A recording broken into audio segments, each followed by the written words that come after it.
Welcome friends, आज के video में हम देखेंगे BSPHCL टेक्नीशियन ग्रेड थर्ड का सेट नंबर 5। दोस्तों, इसमें हमारे द्वारा टॉप 200 क्वेश्चन लाया जाता है जो कि आपके एग्जाम के लिए काफ़ी महत्वपूर्ण होते हैं और इससे लगभग आपके एग्जाम में 20 से 22 मार्क्स पूछे जाने की संभावना है। इसलिए जितना हो सके इस वीडियो को अपने दोस्तों में भी शेयर जरूर करें। तो चलिए मैं इस वीडियो को शुरू करता हूं। आज का हमारा पहला प्रश्न है, एक 3 फेज 4 पोल 50 हर्ट्ज इंडक्शन मोटर की सिंक्रोनस गति क्या होगी? तो यह होगी 1500 आरपीएम के बराबर। जैसा कि आप सभी को पता है दोस्तों कि इस वीडियो में हमारे द्वारा केवल क्वेश्चन पढ़ा जाता है और आंसर आप लोगों को बताया जाता है ताकि आपको कम समय में ज़्यादा प्रश्न देखने को मिल सके और इसका स्पष्टीकरण आप दोस्तों खुद से देखेंगे, क्योंकि बहुत एग्जाम में स्पष्टीकरण से ही क्वेश्चन आ रहा है। इसलिए जितना हो सके आप स्पष्टीकरण वीडियो पॉज कर जरूर देखते चलें। हमारा अगला प्रश्न है, एक अल्टरनेटर में डैम्पर वाइंडिंग का मुख्य उद्देश्य क्या है? तो इसका मुख्य उद्देश्य होता है हटिंग प्रभाव को कम करना। हमारा अगला प्रश्न है, SF6 मतलब सल्फर हेक्साफ्लोराइड सर्किट ब्रेकर में आर्क को बुझाने के लिए किस माध्यम का उपयोग किया जाता है? दोस्तों, यह क्वेश्चन एग्जाम में पूछा गया क्वेश्चन है, तो इस प्रश्न का सही उत्तर हो जाएगा SF6 गैस का। हमारा अगला प्रश्न, एक डीसी शंट मोटर की गति को फील्ड करंट को कम करके नियंत्रित किया जाता है। यदि लोड टॉर्क स्थिर रहता है तो आर्मेचर करंट पर क्या प्रभाव पड़ेगा? तो यह होगा बढ़ेगा। हमारा अगला प्रश्न है, लैप वाइंडिंग का उपयोग आमतौर पर किस प्रकार की डीसी मशीनों में किया जाता है? दोस्तों, यह भी क्वेश्चन एग्जाम में पूछा गया है, तो ये इस प्रश्न का सही उत्तर हो जाएगा कम वोल्टेज और उच्च करंट पर ऐसा किया जाता है। दोस्तों, इस वीडियो से लगभग आपके एग्जाम में 20 से 22 मार्क्स पूछे जाएंगे, इसलिए जितना हो सके इस वीडियो को अपने दोस्तों में भी शेयर जरूर करें और एग्जाम देने से पहले इन सभी वीडियो को आप एक बार जरूर देख लें, क्योंकि यह सेट 5 है तो इससे पहले हमारे द्वारा सेट 4 तक अपलोड किया जा चुका है। वो चारों वीडियो और ये वीडियो टोटल आप 5 वीडियो को देख के जाते हैं तो आपके लगभग 35+ मार्क्स तक कवर हो सकते हैं। इसलिए जितना हो सके इन वीडियो को एग्जाम देने से पहले जरूर देख कर जाएं। हमारा अगला प्रश्न है, एक स्वचालित इलेक्ट्रिक आयरन में तापमान को नियंत्रित करने के लिए किस उपकरण का उपयोग किया जाता है? तो वह उपकरण है थर्मोस्टेट। हमारा अगला प्रश्न है, ल्यूमेन प्रति वाट किसकी इकाई है? तो यह इकाई है चमकदार दक्षता की। दोस्तों, यह भी क्वेश्चन एग्जाम में पूछा गया प्रश्न है। हमारा अगला प्रश्न है, औद्योगिक वायरिंग में उच्च लचीलेपन और यांत्रिक शक्ति के लिए किस प्रकार के केबल का उपयोग किया जाता है? तो वह केबल है आर्म केवल। हमारा अगला प्रश्न है, एक मोटर कंट्रोलर पैनल में इचिंग ऑपरेशन का क्या अर्थ है? दोस्तों, यह भी क्वेश्चन एग्जाम में पूछा गया प्रश्न है, तो यह होता है मोटर को बहुत कम समय के लिए चलाना। हमारा अगला प्रश्न है, एक परमाणु ऊर्जा संयंत्र में श्रृंखला अभिक्रिया को नियंत्रित करने के लिए किसका उपयोग किया जाता है? तो यह उपयोग किया जाता है नियंत्रित छड़ का। यह भी क्वेश्चन पूछा गया है। हमारा अगला प्रश्न है, एक single phase capacitor starter induction में मोटर में कैपेसिटर को क्यों जोड़ा जाता है? दोस्तों, यह भी क्वेश्चन एग्जाम में पूछा गया है, यह लगभग 2 से 3 बार पूछा गया है, तो यह स्टार्टिंग टॉर्क बढ़ाने के लिए किया जाता है। हमारा अगला प्रश्न, एक सिंक्रोनस मोटर में भी वक्र किसके बीच संबंध दर्शाता है? तो यह संबंध दर्शाता है फील्ड करंट और आर्मेचर में। दोस्तों, यह तो कई बार एग्जाम में प्रश्न पूछा गया है, इसलिए इन सभी प्रश्नों को आप एक बार जरूर एग्जाम देने से पहले देख कर जाएं। और दोस्तों, इस वीडियो से लगभग आपको 20 से 22 मार्क्स कवर होने वाले हैं, इसलिए इस वीडियो को एग्जाम देने से पहले जरूर देख के जाएं। और पिछला 4 वीडियो जो हमारे द्वारा अपलोड किया गया है वो भी चारों वीडियो देख कर जाएंगे तो आपके काफ़ी मार्क्स कवर हो सकते हैं। हमारा अगला प्रश्न है, एक ट्रांसफार्मर में बुकोज रिले का क्या कार्य है? तो इसका कार्य होता है आंतरिक दोष से सुरक्षा। हमारा अगला प्रश्न है, एक लंबी ट्रांसमिशन लाइन में फेरांटी प्रभाव क्या है? तो यह होता है प्राप्त करने वाले सिरे का वोल्टेज भेजने वाले सिरे के वोल्टेज से अधिक होता है। हमारा अगला प्रश्न है, भूमिगत केबलों में ग्रेडिंग का उद्देश्य क्या होता है? तो इसका उद्देश्य होता है डाइलेक्ट्रिक स्ट्रेट को समान रूप से वितरित करना। हमारा अगला प्रश्न है, VFD मतलब वेरिएबल फ्रीक्वेंसी ड्राइव का उपयोग करके एक इंडक्शन मोटर की गति नियंत्रित करते समय V/F अनुपात को स्थिर क्यों रखा जाता है? तो यह रखा जाता है एयर गैप फ्लक्स को स्थिर रखने के लिए। दोस्तों, यहाँ पे जो स्पष्टीकरण है ये आपके एग्जाम में बहुत बार एग्जाम इससे बन रहे हैं, इसलिए इन स्पष्टीकरण को एग्जाम देने से पहले जरूर अच्छा से पढ़ के जाएंगे। हमारा अगला प्रश्न है, 3 phase 440 volt delta connected volt motor के लिए लाइन करंट 20 एम्पियर है, फेज करंट क्या होगा? तो यह होगा 11.54 एम्पियर के बराबर। हमारा अगला प्रश्न है, ये देखिए दोस्तों, स्पष्टीकरण में मैंने क्वेश्चन को सॉल्व करके दिखा दिया है, तो ये इसे आप एक बार जरूर देख लें, क्योंकि न्यूमेरिकल से 2 से 3 मार्क्स पूछे जा रहे हैं। हमारा अगला प्रश्न है, डीसी ड्राइव में 4/4 ऑपरेशन का क्या मतलब होता है? तो इसका मतलब होता है मोटर दोनों दिशाओं में चल सकती है और दोनों दिशाओं में ब्रेक लगा सकती है। हमारा अगला प्रश्न है, एक 36 स्लॉट 4 पोल 3 फेज अल्टरनेटर के लिए वितरण कारक क्या होगा? तो यह होगा 0.958। हमारा अगला प्रश्न है, स्किन इफेक्ट के कारण एक कंडक्टर में करंट कहाँ केंद्रित होता है? दोस्तों यह भी क्वेश्चन 3 से 4 बार पूछा गया है, तो यह स्थित होता है कंडक्टर की सतह पर। हमारा अगला प्रश्न है, एक हाइड्रो इलेक्ट्रिक पावर प्लांट में सर्ज टैंक का क्या कार्य है? तो इसका कार्य होता है पेन स्टॉक में पानी के दबाव को नियंत्रित करने के लिए। हमारा अगला प्रश्न है, एक स्लिप फेज इंडक्शन मोटर में स्टार्टिंग वाइंडिंग में होता है, तो यह होता है उच्च प्रतिरोध और निम्न इंडक्शन। हमारा अगला प्रश्न है, एक सिंक्रोनस मोटर को ओवर एक्साइटेड स्थिति में चलाने पर यह कैसा व्यवहार करता है? दोस्तों यह भी क्वेश्चन एग्जाम में बार बार पूछा जा रहा है, तो यह लीडिंग पावर फैक्टर की तरह कार्य करता है। हमारा अगला प्रश्न है, 2 ट्रांसफार्मरों के समानांतर चलाने के लिए सबसे महत्वपूर्ण शर्त क्या होता है? तो यह शर्त होता है समान वोल्टेज अनुपात और ध्रुवीयता। हमारा अगला प्रश्न है, एक एयर ब्लास्ट सर्किट ब्रेकर में आग को बुझाने के लिए उपयोग की जाने वाली हवा का दबाव किस क्रम में का होता है? तो यह होता है 50 से 60 kg प्रति सेंटीमीटर स्क्वायर के क्रम में। हमारा अगला प्रश्न, एक डीसी जनरेटर में कम्यूटेटर का क्या कार्य है? दोस्तों यह भी एग्जाम में पूछा गया प्रश्न है, तो यह है आर्मेचर वाइंडिंग में उत्पन्न एसी को डीसी में बदलना। हमारा अगला प्रश्न है, घरेलू वायरिंग में 5 एम्पियर सॉकेट के लिए किस आकार के कॉपर तार की सिफारिश की जाती है? तो यह होता है 1.5 स्क्वायर mm के तहत। हमारा अगला प्रश्न है, लॉ ऑफ इल्यूमिनेशन के अनुसार किसी सतह पर प्रदीप्ति स्रोत से दूरी के साथ कैसे बदलती है? तो यह बदलती है E समानुपाती 1/d² के बराबर। हमारा अगला प्रश्न है, एक यूनिवर्सल मोटर AC और DC दोनों पर क्यों चल सकती है? तो यह इसलिए चल सकती है क्योंकि फील्ड और आर्मेचर वाइंडिंग श्रृंखला में जुड़े होते हैं। दोस्तों ये सारे के सारे प्रश्न एग्जाम में पूछे जाने की बहुत ज़्यादा संभावना है, इसलिए जितना हो सके इस वीडियो को अपने दोस्तों में भी शेयर जरूर करें। एक थर्मल पावर प्लांट में इकोनोमाइजर का क्या उपयोग होता है? तो इसका उपयोग होता है बॉयलर में जाने वाले पानी को ग्रिप गैसों से पहले से गर्म करना। हमारा अगला प्रश्न, एक स्कॉट कनेक्शन का उपयोग किसके लिए किया जाता है? तो यह किया जाता है 3 फेज को 2 फेज में बदलने के लिए। हमारा अगला प्रश्न, एक ACSR कंडक्टर में स्टील के तार का क्या कार्य है? तो इसका कार्य होता है यांत्रिक शक्ति प्रदान करना। हमारा अगला प्रश्न है, यदि एक इंडक्शन मोटर में एयर गैप लंबाई बढ़ा दी जाए तो क्या होगा? तो इसका होगा पावर फैक्टर खराब हो जाएगा। हमारा अगला प्रश्न, मरकरी वेपर लैंप का प्रकाश किस रंग का होता है? तो यह होता है हरा नीला का।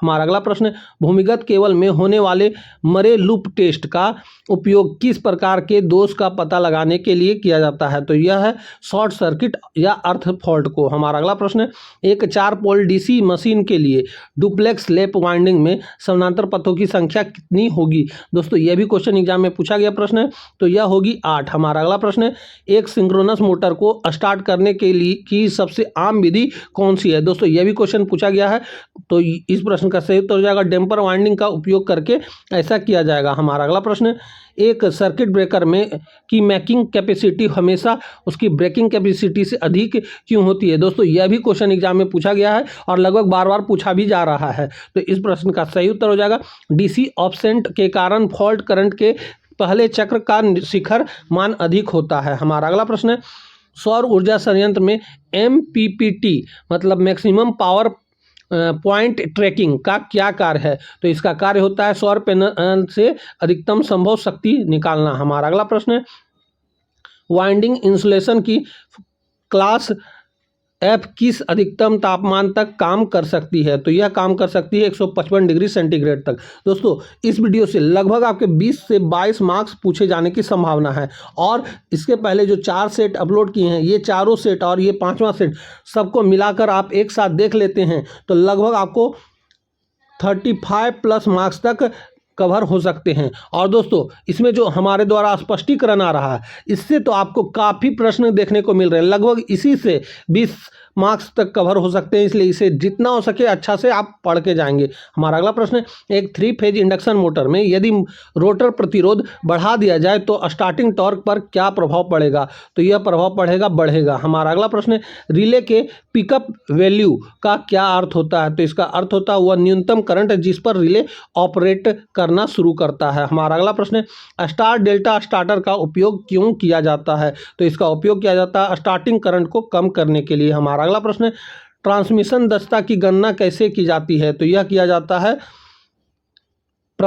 प्राप्त शक्ति बटा में भेजी गई शक्ति इंटू 100। ये इस प्रश्न का सही उत्तर हो जाएगा। हमारा अगला प्रश्न है, एक डीसी मोटर में बैक ईएमएफ का क्या महत्व है? दोस्तों यह भी क्वेश्चन बार बार एग्जाम में पूछा जा रहा है। तो यह होता है मोटर द्वारा लिए गए आर्मेचर करंट को सीमित करता है। हमारा अगला प्रश्न है, एक फुल पिच वाइंडिंग के लिए पिच फैक्टर का मान क्या होगा? दोस्तों यह भी क्वेश्चन बार बार पूछा जा रहा है, इसको भी याद कर लेंगे।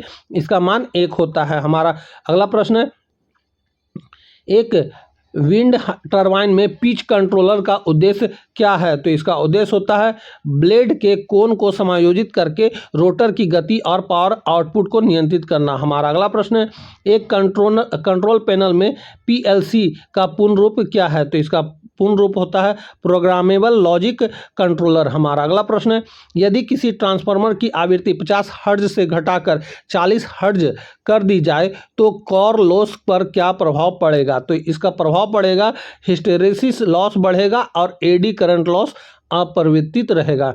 हमारा अगला प्रश्न है, एक डिफरेंशियल रिले किस सिद्धांत पर काम करता है? तो यह करता है 2 या 2 से अधिक समान विद्युत राशियों के वेक्टर अंतर की तुलना पर। हमारा अगला प्रश्न है, एक 6 पोल 50 hertz 3 phase induction motor 960 RPM पर चल रही है, तो रोटर ईएमएफ की आवृत्ति क्या होगी? तो ये इसकी आवृत्ति होगी 2 हर्ट्ज।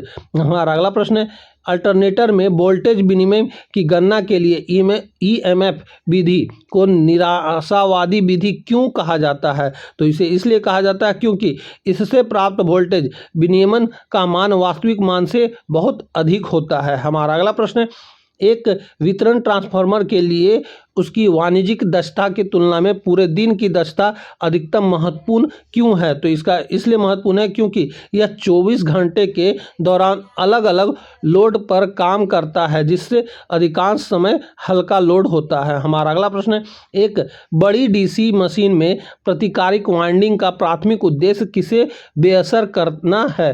तो इसे होता है इंटरपोल क्षेत्र में आर्मेचर रिएक्शन के क्रॉस मैग्नेटाइजिंग प्रभाव को बेअसर करना होता है। हमारा अगला प्रश्न है, एक सर्किट ब्रेकर का प्रदर्शन स्ट्रोकिंग वोल्टेज के बढ़ने की दर से महत्वपूर्ण रूप से प्रभावित होता है। एक उच्च आरआरवी के कारण क्या होने की अधिकतम संभावना है? तो इसका अधिकतम संभावना है आर्क का पुनः प्रज्वलित होना। हमारा अगला प्रश्न है, V/F नियंत्रण विधि का उपयोग करते हुए एक एसी ड्राइव में बहुत कम आवृत्तियों पर आउटपुट वोल्टेज को V/F अनुपात से थोड़ा अधिक क्यों बढ़ाया जाता है? तो यह इसलिए बढ़ाया जाता है क्योंकि स्टेटर प्रतिरोध के कारण होने वाले वोल्टेज ड्रॉप की भरपाई के लिए। हमारा अगला प्रश्न है, एक मेगर का उपयोग करके इंसुलेशन प्रतिरोध का परीक्षण करते समय रीडिंग किस पर निर्भर करती है? तो यह निर्भर करती है परीक्षण वोल्टेज के परिमाण पर, नमी की मात्राओं और तापमान पर, परीक्षण की अवधि पर।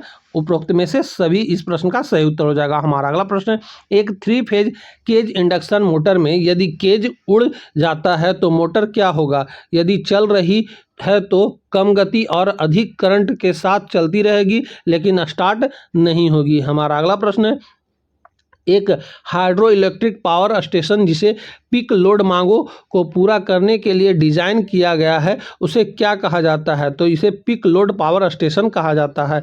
हमारा अगला प्रश्न है, जब एक सिंक्रोनस मोटर को बिना किसी यांत्रिक लोड के ओवर एक्साइटेड स्थिति में चलाया जाता है तो उसे क्या कहते हैं? तो इसे कहा जाता है सिंक्रोनस कंडेंसर। हमारा अगला प्रश्न है, एक ट्रांसमिशन लाइन में 4 इंसुलेटर डिस्क की एक स्ट्रिंग है। यदि प्रत्येक डिस्क का वोल्टेज 15 kV है और स्ट्रिंग दक्षता 80% है तो लाइन वोल्टेज क्या है? तो इसका लाइन वोल्टेज होता है 48 kV।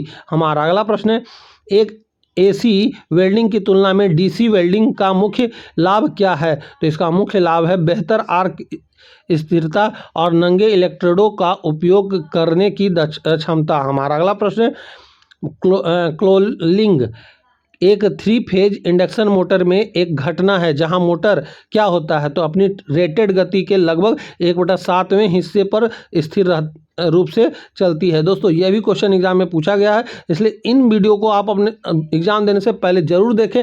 और दोस्तों मैं बार बार बोल रहा हूँ, स्पष्टीकरण ये आप लोगों के लिए काफ़ी एग्जाम में महत्वपूर्ण होने वाला है, इसलिए इसे वीडियो पॉज कर करके इसे आप देखते चलेंगे। हमारा अगला प्रश्न है, 2200/220 भी 50 kVA सिंगल फेज ट्रांसफार्मर में फुल लोड पर सेकेंडरी करंट क्या होगा? तो यह होगा 227.3 एम्पियर होगा। हमारा अगला प्रश्न है, सोडियम वेपर लैंप को स्टार्टर होने के में कई मिनट क्यों लगते हैं? तो इसे इसलिए लगता है क्योंकि धात्विक सोडियम को वाष्पीकृत होने और पूर्ण दबाव तक पहुंचने में समय लगता है। हमारा अगला प्रश्न है, एक वार्ड लियोनार्ड गति नियंत्रण प्रणाली क्या प्रदान करता है? तो यह प्रदान करता है दोनों दिशाओं में बहुत सहज और विस्तृत गति नियंत्रण करना। हमारा अगला प्रश्न है, भूमिगत केबलों में सर्विंग परत का क्या उद्देश्य हो? तो इसका उद्देश्य होता है आर्मिंग को वायुमंडल दलीय स्थितियों से बचाना। हमारा अगला प्रश्न, एक अल्टरनेटर में शॉर्ट पिच वाइंडिंग का उपयोग करने का मुख्य लाभ क्या है? तो इसका मुख्य लाभ है हार्मोनिक्स को दबाना या समाप्त करना। हमारा अगला प्रश्न, मोहोर रिले क्या है? तो मोहोर रिले एक दिशात्मक रिले है जिसमें अंतर्निहित दिशाओं विशेषता होती है। हमारा अगला प्रश्न, एक 10 kilowatt 400 volt 3 phase 50 hertz induction motor 4% slip पर चल रही है तो रोटर कॉपर लॉस क्या होगा? तो यह होगा 416.7 वाट होगा। हमारा अगला प्रश्न है, थर्मल पावर प्लांट में सुपर हीटर का क्या कार्य है? तो इसका कार्य होता है संतृप्त भाप को अतितापित भाप में बदलना। दोस्तों यह सारे के सारे प्रश्न एग्जाम के लिए काफ़ी महत्वपूर्ण है, इसलिए जितना हो सके इस वीडियो को एग्जाम देने से पहले जरूर देख कर जाएं। हमारा अगला प्रश्न है, एक मोटर कंट्रोलर में इलेक्ट्रिकल इंटरलॉकिंग का उद्देश्य क्या होता है? तो इसका उद्देश्य होता है 2 या 2 से अधिक ऑपरेशनों को एक साथ होने से रोकना। हमारा अगला प्रश्न है, एक single phase shaded pole motor में घूर्णन की दिशा होती है तो यह होती है अनशेडेड पोल से शेडेड पोल की ओर। हमारा अगला प्रश्न है, केवल में इंसुलेशन प्रतिरोध को मापने के लिए एक मेगर उच्च वोल्टेज का उपयोग क्यों करता है? तो यह इसलिए करता है किसी भी कमजोर इंसुलेशन को ब्रेक डाउन करने के लिए जो समान ऑपरेटिंग वोल्टेज पर ठीक लग सकता है। हमारा अगला प्रश्न है, इंडक्शन में क्लॉगिंग की घटना कब होती है? तो यह होती है जब स्टेटर और रोटर के स्लॉट की संख्या बराबर हो। हमारा अगला प्रश्न है, एक DC सीरीज मोटर को कभी भी बिना लोड के क्यों नहीं शुरू किया जाना चाहिए? तो इसे इसलिए नहीं शुरू किया जाना चाहिए क्योंकि यह खतरनाक रूप से उच्च गति प्राप्त कर लेगी। हमारा अगला प्रश्न है, एक करंट ट्रांसफार्मर की सेकेंडरी वाइंडिंग को कभी भी खुला क्यों नहीं छोड़ा जाना चाहिए? तो यह इसलिए नहीं छोड़ा जाना चाहिए क्योंकि सेकेंडरी साइड में अत्यधिक उच्च वोल्टेज विकसित होगा। हमारा अगला प्रश्न है, मॉडल वायरिंग या कॉरिडोर वायरिंग में किस प्रकार के स्विच का उपयोग किया जाता है? तो इसमें 2 वे स्विच का उपयोग किया जाता है। एक परमाणु रिएक्टर में मॉडरेटर का क्या कार्य होता है? तो इसका कार्य होता है विखंडन द्वारा उत्पन्न तेज न्यूट्रॉनों को धीमा करना। हमारा अगला प्रश्न है, बड़े पावर ट्रांसफार्मर में ट्रांसियरी वाइंडिंग का एक उद्देश्य क्या है? तो इसका उद्देश्य होता है असंतुलित लोड के लिए एक पथ प्रदान करना और तीसरे हार्मोनिक्स को दबाना। हमारा अगला प्रश्न है, एक सिंक्रोनस मोटर में टॉर्क एंगल क्या है? तो इसका टॉर्क एंगल होता है सप्लाई वोल्टेज और बैक EMF के बीच का कोण। हमारा अगला प्रश्न है, एक auto transformer star delta starter की तुलना में क्यों फायदेमंद हो सकता है? तो यह इसलिए हो सकता है क्योंकि यह प्रति यूनिट लाइन करंट के लिए अधिक स्टार्टिंग टॉर्क प्रदान करता है। हमारा अगला प्रश्न है, एक 10 मीटर इंटू 20 मीटर के कमरे को 100 लक्स के औसत प्रदीप्ति स्तर की आवश्यकता है। यदि उपयोग किए जाने वाले लैंप की चमकदार दक्षता 50 ल्यूमेन पर वाट है और उपयोगिता गुणांक 0.5 और रखरखाव कारक 0.8 है, तो आवश्यक कुल वाट क्षमता क्या है। दोस्तों, इस तरह के एग्जाम में क्वेश्चन पूछे जा रहे हैं, इसे आप बढ़िया से सॉल्व कर लेंगे। इसका सही उत्तर हो जाएगा 100 वाट के बराबर। यहाँ पे सॉल्यूशन मैंने दे दिया है। हमारा अगला प्रश्न है, वैक्यूम सर्किट ब्रेकर में आर्क शमन का सिद्धांत क्या है। तो इसका सिद्धांत होता है निर्वात में उच्च डाइलेक्ट्रिक शक्ति के कारण आर्क को तेजी से फैलाना और बुझाना। हमारा अगला प्रश्न है, एक 3 phase slip ring induction motor की गति को नियंत्रित करने के लिए रोटर प्रतिरोध विधि का मुख्य नुकसान क्या है। तो इसका मुख्य नुकसान होता है प्रतिरोधों में बहुत अधिक बिजली की हानि होती है, जिससे दक्षता कम हो जाती है। हमारा अगला प्रश्न है, एक भूमिगत केबल की संरचना में वेल्डिंग का क्या कार्य है। तो इसका कार्य होता है धात्विक शीत को आर्मरिंग से होने वाले क्षरण और यांत्रिक क्षति से बचाना। हमारा अगला प्रश्न है, अल्टरनेटर के समानांतर संचालन के लिए सिंक्रोनोस्कोप का उपयोग क्या जांचने के लिए किया जाता है। तो इसे जांचा जाता है फेज कोण का अंतर को। हमारा अगला प्रश्न है, एक HRC फ्यूज और एक मिनिएचर सर्किट ब्रेकर के बीच मुख्य अंतर क्या है। तो इसका मुख्य अंतर होता है HRC फ्यूज में MCB की तुलना में अधिक ब्रेकिंग क्षमता होती है और यह करंट को सीमित करता है। हमारा अगला प्रश्न है, एक DC कंपाउंड मोटर में यदि series field winding shunt field winding का विरोध करती है तो मोटर को क्या कहा जाता है। तो इसे कहा जाता है डिफरेंशियल कंपाउंड मोटर। हमारा अगला प्रश्न, एक डबल केज इंडक्शन मोटर में क्या होता है। तो रोटर में 2 समानांतर केज वाइंडिंग होती है। हमारा अगला प्रश्न है, भूतापीय ऊर्जा उत्पादन किस सिद्धांत पर आधारित है। तो यह आधारित है पृथ्वी के भीतर की गर्मी का उपयोग करके पानी या भाप से टरबाइन चलाना। हमारा अगला प्रश्न है, एक AC ड्राइव में PWM पल्स विड्थ मॉड्यूलेशन तकनीक का उपयोग क्यों किया जाता है। तो इसका उपयोग किया जाता है आउटपुट वोल्टेज और आवृत्ति दोनों को प्रभावी ढंग से नियंत्रित करने और हार्मोनिक्स को कम करने के लिए। हमारा अगला प्रश्न है, एक सिंगल फेज इंडक्शन मोटर में सहायक वाइंडिंग आमतौर पर कब डिस्कनेक्ट हो जाती है।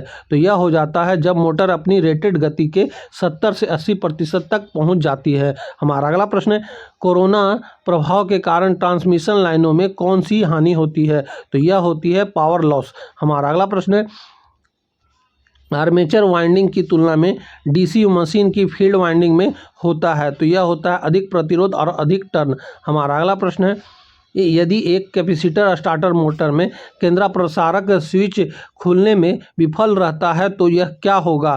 तो यह होगा स्टार्टिंग वाइंडिंग और कैपेसिटर जल सकते हैं। हमारा अगला प्रश्न है, एक ट्रांसफार्मर की प्रतिशत प्रतिबाधा 5% है, इसका क्या मतलब है। तो इसका मतलब होता है रेटेड करंट प्रभावित होने पर आंतरिक वोल्टेज ड्रॉप रेटेड वोल्टेज का 5% होता है। हमारा अगला प्रश्न है, एक 3 फेज 4 वायर सिस्टम में न्यूट्रल तार का क्या कार्य है। तो इसका कार्य होता है असंतुलित लोड के मामले में करंट के लिए पथ प्रदान करना। हमारा अगला प्रश्न है, एक अल्टरनेटर में हर्टिंग का मुख्य कारण क्या है। तो इसका मुख्य कारण है प्राइमरी मूवर द्वारा लगाए गए टॉर्क में आवधिक भिन्नता या लोड में अचानक परिवर्तन। हमारा अगला प्रश्न है, DC चॉपर को DC ट्रांसफार्मर क्यों कहा जाता है। तो इसे इसलिए कहा जाता है क्योंकि यह एक निश्चित DC वोल्टेज को एक परिवर्तनीय DC वोल्टेज में बदलता है। हमारा अगला प्रश्न है, एक 100 kVA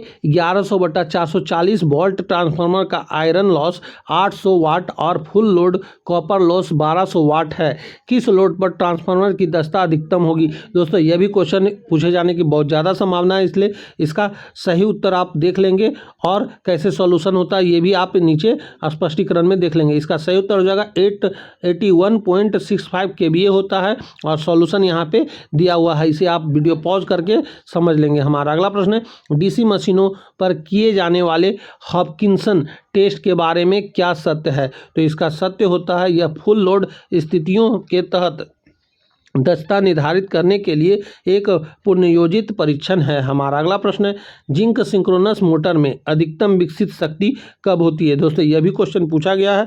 तो इसका अधिकतम शक्ति होगा जब टॉर्क एंगल 90 डिग्री होगा। हमारा अगला प्रश्न है, करंट चॉपिंग की घटना किस प्रकार के सर्किट ब्रेकर में सबसे प्रमुख है? तो इसका सबसे प्रमुख है एयर ब्लास्ट सर्किट ब्रेकर में। हमारा अगला प्रश्न है, एक 3 फेज इंडक्शन मोटर के ब्लॉक्ड रोटर टेस्ट से कौन सी जानकारी प्राप्त होती है? तो यह जानकारी प्राप्त होती है फुल लोड कॉपर लॉस और लीकेज रिएक्टेंस होता है। हमारा अगला प्रश्न है, उच्च वोल्टेज ट्रांसमिशन लाइनों में बंडल कंडक्टर्स का उपयोग करने का प्राथमिक कारण क्या है? तो इसका प्राथमिक कारण होता है कोरोना लॉस को कम करने और सर्ज इम्पीडेंस को घटाने के लिए। हमारा अगला प्रश्न है, एक एसी ड्राइव में वेक्टर कंट्रोलर या field oriented controller V/F controller की तुलना में बेहतर प्रदर्शन क्यों प्रदान करता है? तो यह इसलिए प्रदान करता है क्योंकि यह एक डीसी मोटर की तरह टॉर्क और फ्लक्स को स्वतंत्र रूप से नियंत्रित करता है। हमारा अगला प्रश्न, एक ट्रांसफार्मर की सुरक्षा के लिए उपयोग की जाने वाली प्रतिशत पक्षपाती डिफरेंशियल रिले में वायस कॉइल का क्या कार्य होता है? तो इसका कार्य होता है बाहरी दोषों या सीटी अनुपात में त्रुटियों के दौरान रिले के गलत संचालन को रोकने के लिए। हमारा अगला प्रश्न है, यदि एक 3 फेज अल्टरनेटर में कॉइल को 2/3 पिच से शॉर्ट कॉर्ड किया जाता है तो कौन सा हार्मोनिक पूरी तरह से समाप्त हो जाएगा? तो वह हार्मोनिक है तीसरा हार्मोनिक। हमारा अगला प्रश्न है, लेबर्ट का कोसाइन नियम किससे संबंधित है? तो यह संबंधित है एक सतह पर प्रदीप्ति से जब प्रकाश कोण पर आपतित होता है। हमारा अगला प्रश्न है, केबलों में डाइलेक्ट्रिक लॉस किसके कारण होता है? तो यह होता है इंसुलेशन की अपूर्णता के कारण, जो एसी वोल्टेज के तहत एक लीकेज करंट और हिस्टेरिसिस प्रभाव पैदा करता है। हमारा अगला प्रश्न है, एक 220 वोल्ट डीसी शंट मोटर पर 10 एम्पियर का नो लोड आर्मेचर करंट लेती है और 1000 आरपीएम पर चलती है। यदि आर्मेचर प्रतिरोध 0.5 ओम है तो 50 एम्पियर के फुल लोड आर्मेचर करंट पर मोटर की अनुमानित गति क्या होगी? तो दोस्तों ये भी क्वेश्चन पूछे जाने की संभावना है। इसका सॉल्यूशन आप देख लेंगे। इसका सही उत्तर हो जाएगा 922 आरपीएम के बराबर में, और इसका सॉल्यूशन यहाँ पे स्पष्टीकरण में दिया हुआ है। हमारा अगला प्रश्न है, ट्रांसमिशन लाइनों में प्रॉक्सिमिटी इफेक्ट का परिणाम क्या होता है? तो इसका परिणाम होता है कंडक्टरों में गैर समान करंट वितरण, जिससे प्रभावी प्रतिरोध बढ़ जाता है। हमारा अगला प्रश्न है, एक 3 फेज सिंक्रोनस मोटर को जो यूनिट पावर फैक्टर पर चल रही है, यदि उसकी फील्ड एक्साइटेशन बढ़ा दी जाए तो क्या होगा? तो यह लीडिंग पावर फैक्टर पर काम करेगी और आर्मेचर करंट बढ़ेगा। हमारा अगला प्रश्न है, एक ट्रांसलेट रिले किस प्रकार की रिले है? तो यह रिले है एक प्रकार की इलेक्ट्रोमैग्नेटिक डिफरेंशियल रिले जो इंडक्शन सिद्धांत पर काम करती है। हमारा अगला प्रश्न है, एक 500 केवीए 11 केबी बटा में 400 वोल्ट डेल्टा स्टार्टर ट्रांसफार्मर में सेकेंडरी साइड पर फुल लोड लाइन करंट क्या होगा? तो यह होगा 695 एम्पियर के बराबर में। इसका सॉल्यूशन यहाँ पे आप देख सकते हैं। हमारा अगला प्रश्न है, क्रिस्टल ओवन का उपयोग इलेक्ट्रॉनिक सर्किट में क्यों किया जाता है? तो इसका उपयोग इसलिए किया जाता है क्योंकि क्वार्ट्ज क्रिस्टल के तापमान को स्थिर रखने के लिए, ताकि ऑसिलेटर की आवृत्ति स्थिर रहे। हमारा अगला प्रश्न है, एक डीसी मोटर में यदि सप्लाई टर्मिनलों को आपस में बदल दिया जाए तो क्या होगा? तो यह होगा मोटर उसी दिशा में चलती रहेगी। हमारा अगला प्रश्न है, एक ऑटो ट्रांसफार्मर में पावर कैसे ट्रांसफर होती है? तो यह ट्रांसफर होती है प्रेरण और चालन दोनों प्रक्रियाओं द्वारा। हमारा अगला प्रश्न है, एक 3 फेज इंडक्शन मोटर के नो लोड और ब्लॉड रोटर परिसरों से स्टेटर कॉपर लॉस को अलग करने के लिए क्या आवश्यक है? तो यह आवश्यक है स्टेटर वाइंडिंग का डीसी प्रतिरोध। हमारा अगला प्रश्न है, एक इंडक्शन मोटर में रोटर के लीकेज रिएक्टेंस पर स्लिप का क्या प्रभाव पड़ता है? तो इसका प्रभाव पड़ता है, यह स्लिप के सीधे समानुपाती होता है। हमारा अगला प्रश्न है, एक ट्रांसफार्मर की ऑल डे एफिशिएंसी की गणना के में कौन सा कारक सबसे महत्वपूर्ण होता है? तो यह होता है 24 घंटे की अवधि में लोड चक्र। हमारा अगला प्रश्न है, अल्टरनेटरों के वोल्टेज विनिमय को निर्धारित करने के लिए जीरो पावर फैक्टर विधि का उपयोग करने का मुख्य लाभ क्या है? तो इसका मुख्य लाभ होता है यह armature leakage reactance armature reaction के प्रभाव को सटीक रूप से अलग करती है। हमारा अगला प्रश्न है, बुकोल्स रिले में अलार्म सर्किट आमतौर पर कब सक्रिय होता है?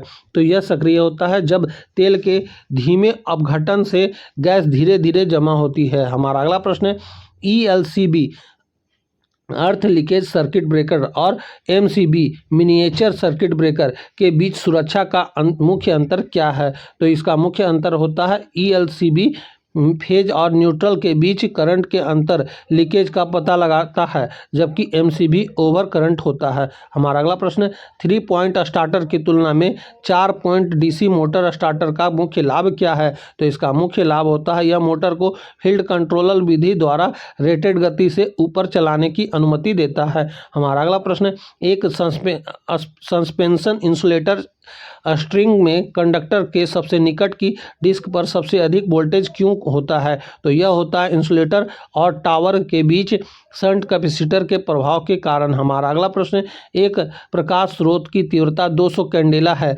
स्रोत से 4 मीटर की दूरी पर स्थित एक सतह पर प्रदीप्ति क्या होगी यदि सतह पर प्रकाश की किरण सतह के अविलंब से 60 डिग्री के कोण पर पड़ती है? तो यह पड़ेगी 6.25 लक्स के बराबर। हमारा अगला प्रश्न है, DC ड्राइव में पुनर्योजित ब्रेकिंग कैसे प्राप्त की जाती है? तो यह प्राप्त किया जाता है मोटर के बैक EMF को सप्लाई वोल्टेज से अधिक बनाकर। हमारा अगला प्रश्न है, एक सिंक्रोनस मोटर चल रही है और अचानक उसकी DC फील्ड सप्लाई विफल हो जाती है, मोटर का क्या होगा? तो इसका होगा मोटर एक इंडक्शन मोटर के रूप में चलती रहेगी लेकिन बहुत अधिक लैगिंग करंट खींचेगी। हमारा अगला प्रश्न है, एक ट्रांसफार्मर में संपनर टेस्ट या बैक टू बैक टेस्ट या क्या निर्धारित करने के लिए किया जाता है? तो इसे निर्धारित किया जाता है फुल लोड पर आयरन और कॉपर लॉस जबकि बहुत कम बिजली की खपत होती है। हमारा अगला प्रश्न है, AC मशीन वाइंडिंग में फ्रैक्शनल स्लॉट वाइंडिंग का उपयोग करने का मुख्य लाभ क्या है? तो इसका मुख्य लाभ होता है यह उत्पन्न EMF के कुछ विशिष्ट हार्मोनिक को काफ़ी कम या समाप्त कर देती है। हमारा अगला प्रश्न है, एक ओवरहेडेड ट्रांसमिशन लाइन के लिए सर्ज इम्पीडेंस लोडिंग क्या है? तो यह होता है वह लोड जिस पर लाइन द्वारा उत्पन्न रिएक्टिव पावर उसके द्वारा खपत की गई रिएक्टिव पावर के बराबर होती है। हमारा अगला प्रश्न है, एक सर्किट ब्रेकर नियंत्रण सर्किट में एंटी पपिंग रिले का क्या कार्य है? तो इसका कार्य होता है ब्रेकर को बार बार और तेजी से बंद होने और खुलने से रोकना यदि क्लोजिंग कमांड बनी रहती है। हमारा अगला प्रश्न है, ओपन डेल्टा कनेक्शन में जुड़े दो ट्रांसफार्मर समान रेटिंग के तीनों ट्रांसफार्मरों के साथ पूर्ण डेल्टा कनेक्शन की तुलना में कितनी शक्ति प्रदान कर सकते हैं? तो यह 57.7% यानी 1/√3 के हो जाएगा इसका सही उत्तर। हमारा अगला प्रश्न है, एक सौर पैनल में बाईपास डायोड का क्या उद्देश्य होता है? तो इसका उद्देश्य होता है जब एक सेल छाया में हो या खराब हो जाए तो करंट को उसके चारों ओर एक वैकल्पिक मार्ग प्रदान करता है। हमारा अगला प्रश्न है, एक AC ड्राइव में स्लिप कंपनसेशन क्या है? तो यह होता है मोटर पर लोड बढ़ने पर आउटपुट आवृत्ति को थोड़ा बढ़ाकर मोटर की गति को स्थिर रखने के लिए विधि। हमारा अगला प्रश्न है, एक ओवर करंट रिले का प्लग सेटिंग मल्टीप्लायर क्या है? तो यह होता है फॉल्ट करंट और रिले के पिक अप करंट सेटिंग का अनुपात। हमारा अगला प्रश्न है, एक 3 फेज इंडक्शन मोटर का टॉर्क सप्लाई वोल्टेज के साथ कैसे बदलता है? तो यह बदलता है यह वोल्टेज के वर्ग के समानुपाती होता है। हमारा अगला प्रश्न है, एक अल्टरनेटरों के स्टेटर कोर को लेमिनेटेड क्यों बनाया जाता है? तो यह बनाया जाता है एडी करंट लॉस को कम करने के लिए। हमारा अगला प्रश्न है, एक DC मोटर स्टार्टिंग प्रतिरोध आमतौर पर कम क्यों रखा जाता है? तो यह रखा जाता है फुल लोड ऑपरेशन के दौरान कॉपर लॉस और वोल्टेज ड्रॉप को कम करने के लिए। हमारा अगला प्रश्न है, एक ट्रांसफार्मर में कौन सा लॉस लोड के साथ नहीं बदलता? तो वह है आयरन लॉस। आयरन लॉस क्या होता है? एडी करंट प्लस हिस्टेरिसिस होता है। हमारा अगला प्रश्न है, औद्योगिक वायरिंग में CLEAT वायरिंग का उपयोग कहाँ किया जाता है? तो इसका उपयोग किया जाता है अस्थायी स्थापनाओं के लिए जहां नियमित परिवर्तन की आवश्यकता होती है। हमारा अगला प्रश्न है, डाइवर्सिटी फैक्टर क्या है? तो यह होता है व्यक्तिगत अधिकतम मांगों के योग और पावर स्टेशन पर एक साथ अधिकतम मांग का अनुपात। हमारा अगला प्रश्न है, एक 3 फेज 415 वोल्ट इंडक्शन मोटर को गलती से 415 वोल्ट सिंगल फेज सप्लाई से जोड़ दिया जाता है तो क्या होगा?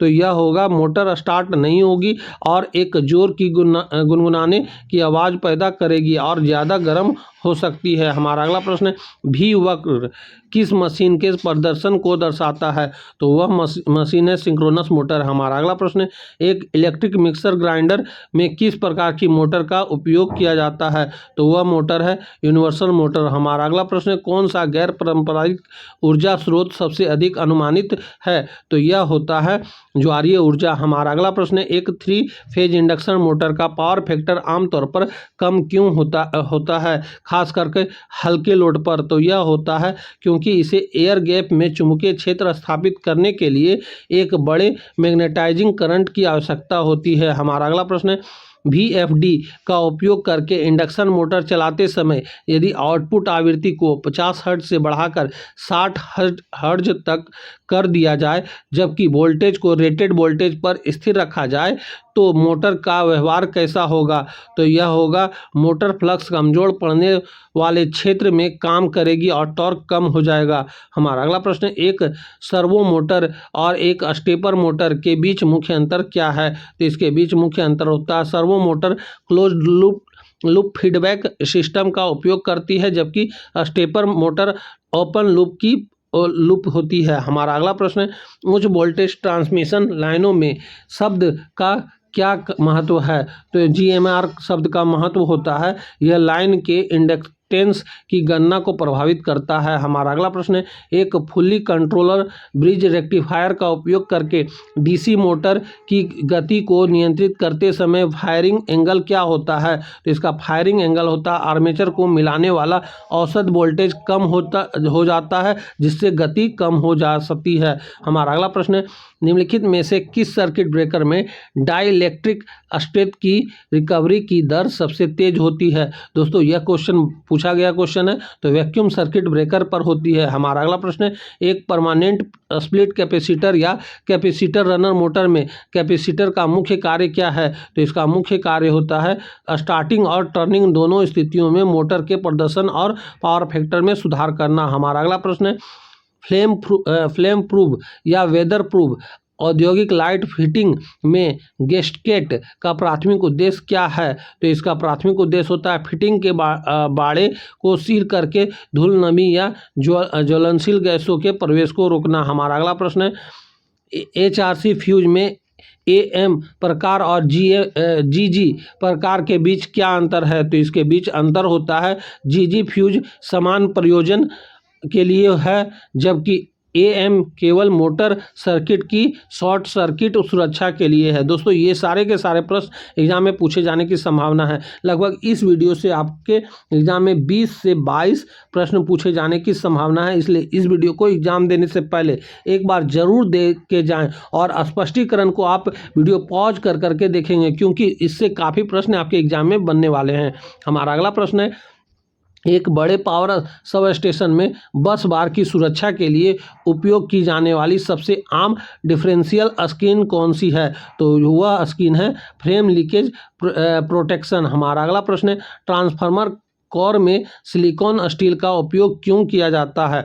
तो इसका उपयोग किया जाता है हिस्टेरिसिस लॉस को कम करने और प्रागम्यता बढ़ाने के लिए। हमारा अगला प्रश्न है, एक इंडक्शन मोटर में डायनामिक ब्रेकिंग कैसे लागू की जाती है? तो यह लागू किया जाता है स्ट्रेट वाइंडिंग को एसी सप्लाई से डिस्कनेक्ट करके और उसमें डीसी सप्लाई इंजेक्ट करके। हमारा अगला प्रश्न है, एक शेडेड पोल मोटर की दक्षता बहुत कम क्यों होती है? तो यह इसलिए होती है क्योंकि सेंडिंग कॉइल में लगातार उच्च कॉपर लॉस होता है और घूर्णन क्षेत्र बहुत कमजोर और असमान होता है। हमारा अगला प्रश्न है, भूमिगत केबल में लेड स्थित का प्राथमिक कार्य क्या है? तो इसका प्राथमिक कार्य होता है केबल के कोर को नमी से बचाना। हमारा अगला प्रश्न है, सिंक्रोनस मोटर में टॉर्क एंगल लोड के साथ कैसे बदलता है? तो यह बदलता है लोड बढ़ने पर बढ़ता है। हमारा अगला प्रश्न है, ट्रांसमिशन लाइन में कोरोना प्रभाव को कौन सा कारक कम कर सकता है?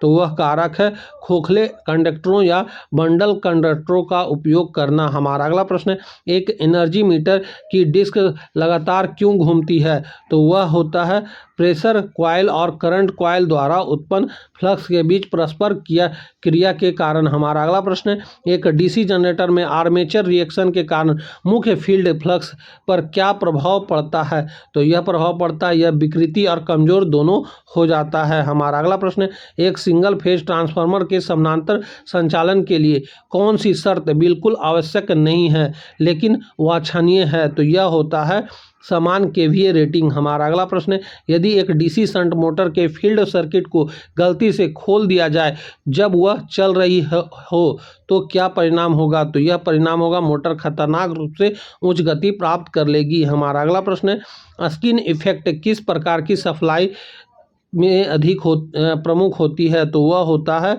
एक उच्च आवृत्ति एसी पर। हमारा अगला प्रश्न है, रिपल्सन मोटर का स्टार्टिंग टॉर्क कैसा होता है? तो यह होता है बहुत उच्च। हमारा अगला प्रश्न है, एक गैस टरबाइन पावर प्लांट में कंप्रेसर का क्या कार्य है? तो इसका कार्य होता है दहन कक्ष में प्रवेश करने वाली हवा को उच्च दबाव पर संपीड़ित करना। हमारा अगला प्रश्न है, निम्नलिखित में से कौन सी रिले दिशात्मक विशेषता नहीं रखती है?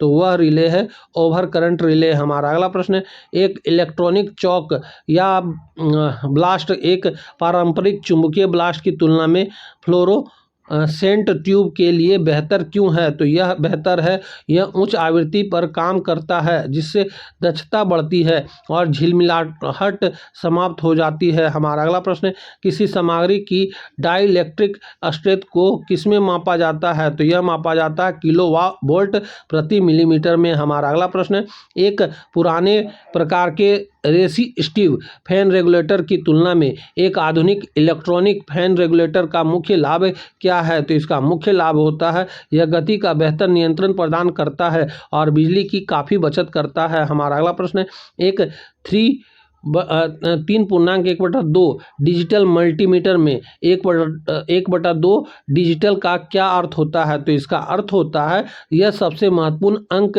है और केवल एक प्रदर्शित कर सकता है। हमारा अगला प्रश्न है, ट्रांसफार्मर के तेल को पावर पॉइंट क्या इंगित करता है? दोस्तों यह क्वेश्चन एग्जाम में बहुत बार पूछा गया है, इसलिए आप इसे याद रखेंगे तो इसका सही उत्तर हो जाएगा वह न्यूनतम तापमान जिस पर तेल बह सकता है। हमारा अगला प्रश्न है, एक 3 फेज केज इंडक्शन मोटर के रोटर बार को तिरछा क्यों बनाया जाता है? तो इसे इसलिए बनाया जाता है मोटर को अधिक समान टॉर्क प्रदान करने और मैग्नेटिक हम को कम करने के लिए। हमारा अगला प्रश्न है, बायोमास गैसीकरण प्रक्रिया में क्या होता है? तो यह प्रक्रिया में बायोमास को ऑक्सीजन की सीमित आपूर्ति के साथ गर्म करके प्रोड्यूसर गैस नामक एक ज्वलनशील गैस में परिवर्तित किया जाता है। हमारा अगला प्रश्न है, यदि एक साइनोसॉइडल वोल्टेज वेव फॉर्म का आरएमएस मान 100 वोल्ट है तो इसका शिखर मान क्या होगा? तो इसका शिखर मान मतलब पीक वैल्यू क्या होगा?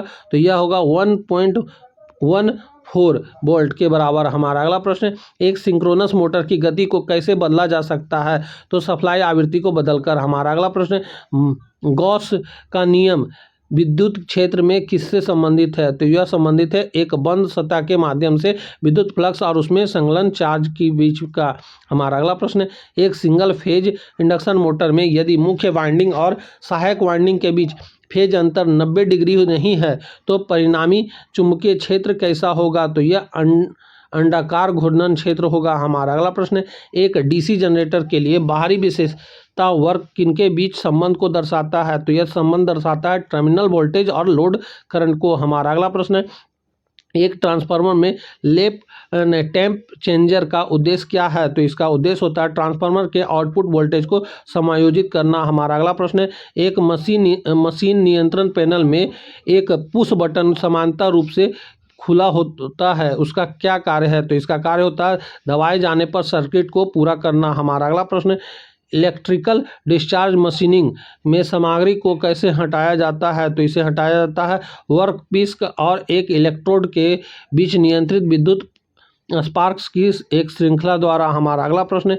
एक घरेलू वायरिंग सिस्टम में अर्थ वायर का रंग कोड क्या होता है? तो इसका रंग कोड होता है हरा। हमारा अगला प्रश्न है, एक थर्मल पावर प्लांट का समग्र दक्षता आमतौर पर कम क्यों होता है? तो यह इसलिए होता है क्योंकि ऊष्मा प्रवैगिकी के दूसरे नियम के अनुसार कंडेंसर में भारी मात्रा में ऊष्मा का क्षय होता है। हमारा अगला प्रश्न है, एक ACSR कंडक्टर में 7/1.5 का क्या महत्व होता है? तो इसका महत्व होता है इसमें 7 स्ट्रैंड है जिसमें से प्रत्येक का व्यास 1.5 मिमी है। हमारा अगला प्रश्न है, एक ऑपरेशनल एम्पलीफायर का स्लीव रेट क्या मापता है? तो यह अधिकतम दर जिस पर इसका आउटपुट वोल्टेज बदल सकता है। हमारा अगला प्रश्न है, एक 3 फेज प्रणाली में यदि फेज वोल्टेज 230 वोल्ट है तो स्टार कनेक्टेड सिस्टम में लाइन वोल्टेज क्या होगा?